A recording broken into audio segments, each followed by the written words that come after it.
ڈھال کی طرح آ گئے تھے۔ حملے کو روکنے کی وجہ سے ان کا ہاتھ اس طرح سے زخمی ہوا کہ وہ لٹکنے لگا۔ اس کے بعد حرملہ نے ان کو تیر مار کر حضرت امام حسین کے بازو میں ہی شہید کر دیا، جبکہ شہید ہونے والے چوتھے بیٹے کا نام بشر ابن حسن بتایا گیا ہے۔ اس جنگ میں حضرت حسن کے مشہور بیٹے حسن المثنی بھی شامل تھے کہ جو بڑی ہی بہادری کے ساتھ لڑے، مگر قسمت کو کچھ اور ہی منظور تھا، اسی لیے وہ حد سے زیادہ زخمی حالت میں قیدی بنا لیے گئے۔ بعد میں حضرت امام حسن کی زیادہ تر نسل انہی سے آگے بڑھی اور انہی کو ہی حسنی سید کے نام سے جانا گیا، اور اسی نسل میں سب سے مشہور صوفی بزرگ یعنی کہ شیخ عبد القادر جیلانی جیسے لوگ پیدا ہوئے۔ حضرت حسن کے بعد اب اگر حضرت علی کے دوسرے بیٹے یعنی کہ حضرت امام حسین کی بات کی جائے تو وہ خود تو کربلا کے میدان میں شہید ہوئے ہی، ساتھ ہی ساتھ ان کے 3 بیٹوں میں سے 2 بیٹے بھی شہید ہوئے تھے۔ پہلے بیٹے کا نام حضرت امام علی اکبر تھا کہ جن کی عمر اس وقت لگ بھگ 18 سے 25 سال کے بیچ میں بتائی جاتی ہے۔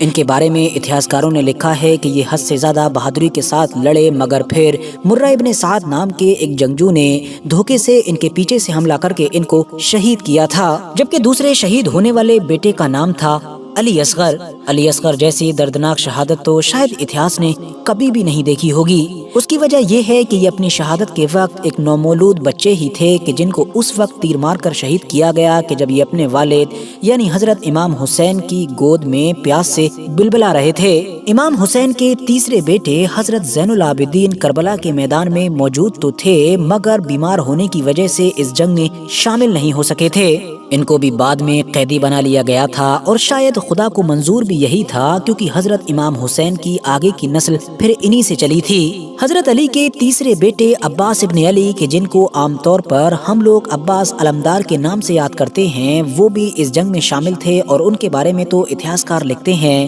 کہ وہ دشمن فوج کو چکما دے کر دریائے فرات تک پہنچنے میں کامیاب بھی ہو گئے تھے، مگر واپسی میں پانی لاتے وقت ان کو شہید کر دیا گیا تھا۔ حضرت عباس علمدار کے بیٹے قاسم ابن عباس بھی اس جنگ میں شہید ہوئے تھے، جبکہ ان کی نسل ان کے ایک دوسرے بیٹے عبید اللہ ابن عباس سے چلی کہ جن کو آج کل علوی قبیلے کا اینسسٹر مانا جاتا ہے۔ اب کیونکہ جیسا کہ میں نے آپ کو شروع میں ہی بتا دیا تھا کہ 10 محرم کے دن کربلا کے اس میدان میں حضرت علی کے 8 بیٹوں اور زیادہ تر پوتوں کو شہید کیا تھا، تو 2 بیٹوں یعنی کہ حضرت امام حسین اور حضرت عباس کی بات تو ہم لوگوں نے کر لی، جبکہ باقی بچے ہوئے 6 بیٹوں کے نام کچھ اس طرح سے ہیں۔ پہلے بیٹے حضرت جعفر ابن علی، دوسرے عبداللہ ابن علی، تیسرے حضرت عثمان ابن علی، چوتھے حضرت ابو بکر ابن علی، اور جبکہ 5ویں محمد الاصغر ابن علی، اور چھٹے اور آخری حضرت عمر ابن علی۔ تو اس طرح سے یہ ٹوٹل اب 8 بیٹے بنتے ہیں۔ دوستو اب ہم لوگ ایک بار پھر سے ذرا اوپر کی طرف چلتے ہیں اور ابو طالب ابن عبد المطلب کے دوسرے بیٹے یعنی کہ حضرت علی کے ایک دوسرے بھائی جعفر طیار ابن ابو طالب کی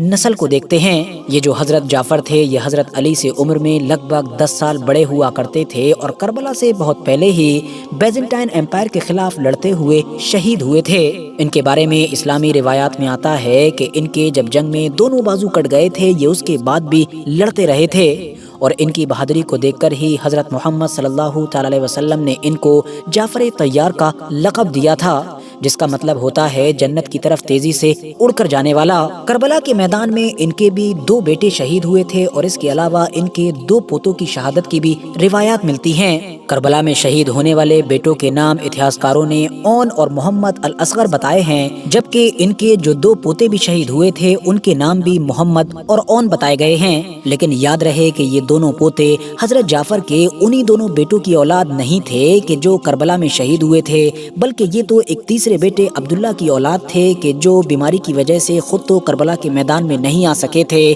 مگر ان کے یہ دونوں بیٹے اپنی ماں یعنی کہ حضرت زینب رضی اللہ تعالیٰ عنہا کے ساتھ موجود تھے، اور ان دونوں کو بھی کربلا کے میدان میں 10 محرم کے دن شہادت نصیب ہوئی تھی۔ اب اگر ہم ابو طالب ابن عبد المطلب کے تیسرے بیٹے یعنی کہ حضرت علی کے تیسرے اور بڑے بھائی عقیل ابن ابو طالب کے بارے میں بات کریں تو ان کے بارے میں تو کہا جاتا ہے کہ وہ خود تو کربلا کے اس واقعے سے بہت پہلے ہی اس دنیا سے رخصت ہو گئے تھے، مگر ان کی لگ بھگ ساری ہی اولادیں اور ان کے سارے ہی پوتے کربلا کے میدان میں شہید کیے گئے تھے، اور ان کے سب سے بڑے بیٹے تو وہی مسلم بن عقیل تھے کہ جن کو حضرت امام حسین نے اپنا سفیر بنا کر کوفہ کی طرف روانہ کیا تھا، اور انہوں نے کوفہ پہنچ کر جب کوفہ کو محفوظ جانا اور ساری کنڈیشن کو اپنے فیور میں جانا تو ایک واپس خط لکھ کر حضرت امام حسین کو کوفہ آنے کی دعوت دی تھی، مگر پھر کوفہ کے گورنر ابن زیاد نے نہ صرف پہلے ان کو قید کیا بلکہ قلعے کی چھت پر سرعام لوگوں کے سامنے ان کا سر بھی قلم کر دیا تھا، اور ان کو جس نے کوفہ کے اندر پناہ دی تھی اس کا بھی سر قلم کروا دیا گیا تھا۔ اور اس طرح سے لگاتار اس دور میں جو یزید کو سر بھیجے گئے تھے ان میں سے یہ دو سب سے پہلے سر تھے۔ حضرت عقیل ابن ابو طالب کے مسلم بن عقیل کے علاوہ جو دوسرے بیٹے شہید ہوئے تھے ان کا نام عبد الرحمن ابن عقیل بتایا جاتا ہے۔ یہ نہ صرف حضرت علی کے کزن ہی تھے بلکہ رشتے میں داماد بھی تھے، اور یہ حضرت علی کی طرح ہی بہت زیادہ بہادر بھی مانے جاتے تھے، اسی لیے انہوں نے کربلا کے میدان میں اکیلے ہی 17 سے 18 فوجیوں کو قتل کر دیا تھا۔ بعد میں یہ بھی لڑتے لڑتے شہید ہو گئے تھے۔ نہ صرف یہ بلکہ ان کے ایک اور بھائی عبداللہ ابن عقیل، جبکہ ایک اور بھائی جو کافی کم عمر تھے یعنی کہ محمد ابن ابی سعد ابن عقیل، یہ سب بھی شہید ہو گئے تھے۔ یہ تو معاملہ عقیل ابن ابو طالب کے صرف بیٹوں کا تھا، جبکہ ان کے کئی پوتے بھی شہید ہوئے تھے، اور جتنے بھی شہید ہوئے تھے ان میں سے لگ بھگ سارے ہی یا پھر زیادہ تر مسلم بن عقیل کی ہی اولاد تھے، مطلب انہی مسلم بن عقیل کی اولاد کے جن کے بارے میں ہم نے پہلے ہی ذکر کیا کہ ان کو کوفہ میں سفیر بنا کر بھیجا گیا تھا۔ ان میں سے مسلم بن عقیل کے جو سب سے بڑے بیٹے تھے ان کا نام بھی مسلم بن مسلم تھا، وہ تو کوفہ میں اپنے والد کے ساتھ ہی موجود تھے، تو اسی لیے ان کے والد کے ساتھ ہی ان کا بھی سر قلم کروا دیا گیا تھا، جبکہ ان کے دو اور بیٹے یعنی کہ عبداللہ اور اون ابن مسلم کربلا کے میدان میں حضرت امام حسین کے ساتھ کندھے سے کندھا ملا کر لڑے تھے اور لڑتے لڑتے شہید ہوئے تھے۔ عبداللہ ابن مسلم کے بارے میں تو لکھا گیا ہے کہ ان کی شہادت ماتھے پر تیر لگنے سے ہوئی تھی۔ ان کی عمر بھی اس وقت صرف 14 سال کے قریب تھی، اور حیرانی کی بات تو یہ ہے کہ یہ اہل بیت میں سے عاشوراء کے دن شہید ہونے والے پہلے انسان تھے۔ ان تین کے علاوہ حضرت مسلم بن عقیل کے دو اور بھی بیٹوں کے نام ایتہاسک کتابوں میں ملتے ہیں، جن میں سے ایک کا نام محمد ابن مسلم جبکہ دوسرے کا نام ابراہیم ابن مسلم بتایا گیا ہے۔ ان دونوں کی شہادت کربلا کے اس واقعے سے لگ بھگ 1 سال کے بعد ہوئی تھی۔ یہ دونوں کافی کم عمر تھے اور ان کو قیدی بنا کر رکھا گیا تھا، لیکن لمبے وقت کے بعد جب اچانک سے ایک دن یہ دونوں کم سن بچے قید سے فرار ہونے میں کامیاب ہو گئے تو یہ ایک کوفی انسان حارث بن بدر کے ہتھے لگ گئے، جس نے گورنر کی طرف سے ان کے اوپر لگائے گئے انعام کو حاصل کرنے کے لیے دونوں کو شہید کر دیا، اور ان دونوں کے سر ابن زیاد کے سامنے پیش کر کے جو انعام تھا اس کو حاصل کر لیا۔ اہل بیت کے علاوہ کربلا کے میدان میں 10 محرم کے دن شہید ہونے والے لوگوں میں 2 صحابہ کا نام بھی ملتا ہے، جن میں سے ایک تو حضرت انس ابن حارث تھے کہ جو جنگ بدر یا پھر حنین وغیرہ میں بھی شامل ہو چکے تھے، جبکہ دوسرے صحابی کا نام حضرت ابو حجل مسلم ابن عوسجہ اسدی بتایا جاتا ہے۔ جبکہ اہل بیت کے علاوہ بھی کربلا کے میدان میں 10 محرم کے دن شہید ہونے والے لوگوں کی لسٹ کافی لمبی ہے، جن میں سے زیادہ تر تو ایسے بھی ہیں کہ جو نہ صرف حضرت امام حسین کے ہی ساتھ رہے بلکہ اس سے پہلے کے دور میں حضرت علی کے بھی ساتھ میں رہے تھے، اور حضرت علی کی طرف سے ہی ساری جنگوں میں یا ساری چیزوں میں حصہ لیا تھا۔ یہاں پر اگر میں کچھ لوگوں کے بھی نام مینشن کرنے کی کوشش کروں تو اس میں حضرت زبیر ابن القین البجلی، حضرت حبیب ابن مظاہر الاسدی، حضرت بریر ابن خزیر الحمدانی، امیہ ابن سعد الطائی، جندب ابن حجر الخولانی، حجاج ابن مسروق الجوفی، نافی بن ہلال الجمالی، ابو وہاب عبداللہ ابن عمیر، الحر ابن یزید التمیمی۔ یاد رہے کہ یہ وہی الحر ہیں کہ جو آخری وقت میں یزید کی فوج کو چھوڑ کر حضرت امام حسین کی طرف آ گئے تھے، وہ بھی اپنے کئی ساتھیوں کے ساتھ، جس میں سے ان کے خود کے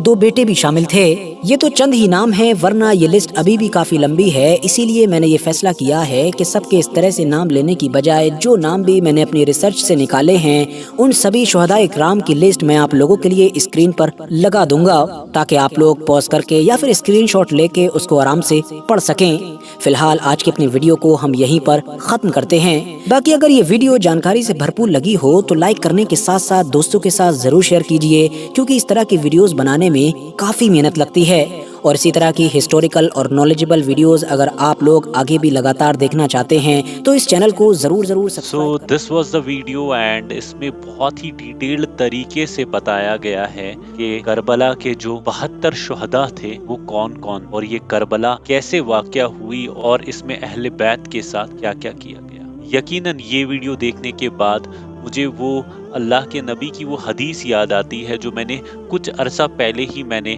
اس حدیث کے بارے میں ایک ویڈیو میں سنا تھا، جس کو غدیر خم کی حدیث کہا جاتا ہے، جہاں پہ اللہ کے نبی صلی اللہ علیہ وسلم تاکید کرتے ہیں کہ اللہ کے کلام یعنی قرآن پاک کو تھامے رکھنا اور اہل بیت کے ساتھ اچھے سلوک کی تاکید کی۔ لیکن یقیناً امت بالکل اس سے الٹ چلی اور نہ قرآن پاک کو انہوں نے تھام کے رکھا، اور اہل بیت کے ساتھ انہوں نے کیا کیا، اور پھر جو آل علی، آل جعفر اور آل عقیل کے ساتھ آگے جا کے کربلا میں ہوا، وہ سب دیکھ کے یہ دنیا، یہ زمین اور یہ آسمان، آج تک کے لوگ اور قیامت تک آنے والے لوگ دیکھ کے اور سن کے تھرا اٹھے۔ یقیناً اللہ کی لعنت، اللہ کے فرشتوں کی لعنت اور تمام لعنت کرنے والوں کی لعنت جنہوں نے اہل بیت کے ساتھ ایسا کیا۔ So yes, this was the video for today, and I will be back soon with a different video. Till that time, please do take care of yourself and keep remembering me.